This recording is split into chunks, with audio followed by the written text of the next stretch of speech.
To go weedless or not to go weedless? What should you do? Alright guys, so in this video, I'm going to be kind of discussing the Weedless Huddlestons versus the top hook Huddleston. So right here, and the only weedless one that I have is in the 68 size.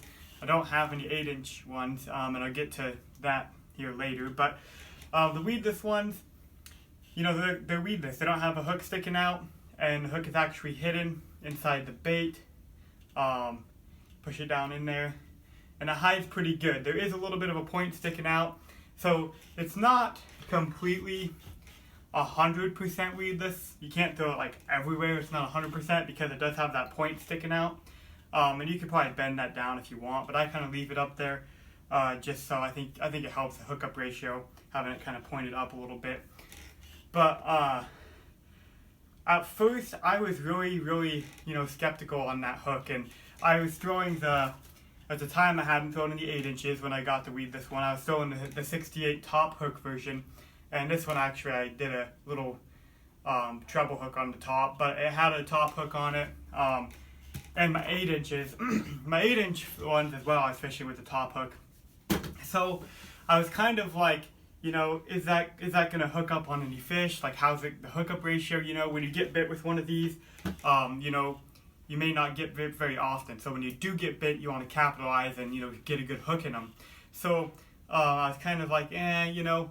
But what I found out, for me anyway, and depending on what rod you fish them on, how you fish them, it may not work for you. But for me, if I could get every bait and weedless, I would. The 8-inch, 10-inch, the 68, every Huddleston I'd buy, if I could get my hands on one, I would get a weedless one. But because they are awesome. These weedless baits, you can do so much with them. They're, you know, a Huddleston's already good by itself with a top hook on it or with a different rig. The Huddleston's already good by itself like that. But once you make it weedless like this, like I said, it's not 100% weedless, but it's pretty weedless.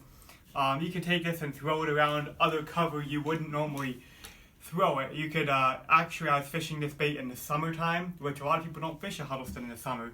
But I was throwing it around vegetation in the summer, throwing it up and just kind of, this is a rate of fall 5, throwing it up in like around lily pads, grass, docks, stuff where, you know, you'd be kind of like, you wouldn't throw an open hook one, you know, especially these baits being, you know, a little bit more expensive and harder to get. You know, you don't want to, those ones with the exposed hook, a lot of times I'm like, you know, kind of scared to throw them a little bit, you know, and like, you know, you don't want to get them hung up. So this way, you know, you don't get hung up very often.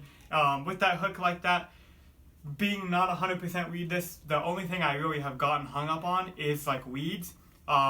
I'm sure that if you can bring this over, you know, I brought it over rocks, over wood and things, and it's fine. But what happens is a little, you know, piece of grass or something will come over the top and kind of get into that point. But other than that, I really like it. I've caught a couple fish on it, and they actually were hooked really good. They were hooked just as good as the jig hook.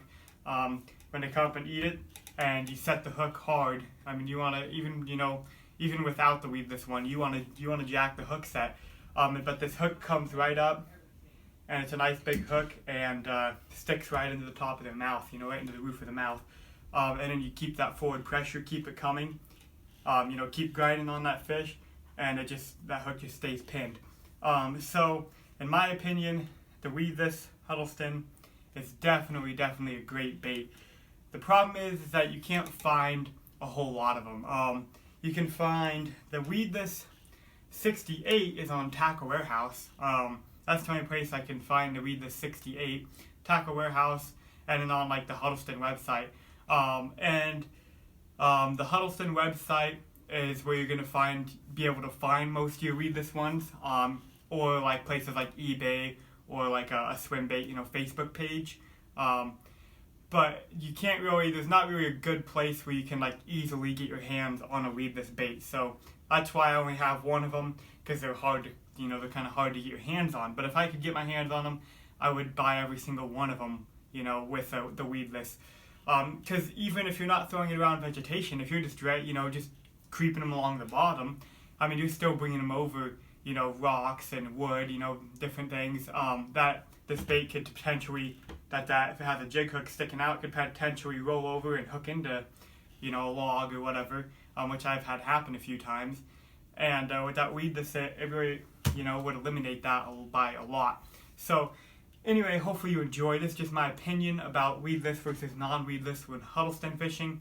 Hope you enjoyed, and I'll see you in the next video.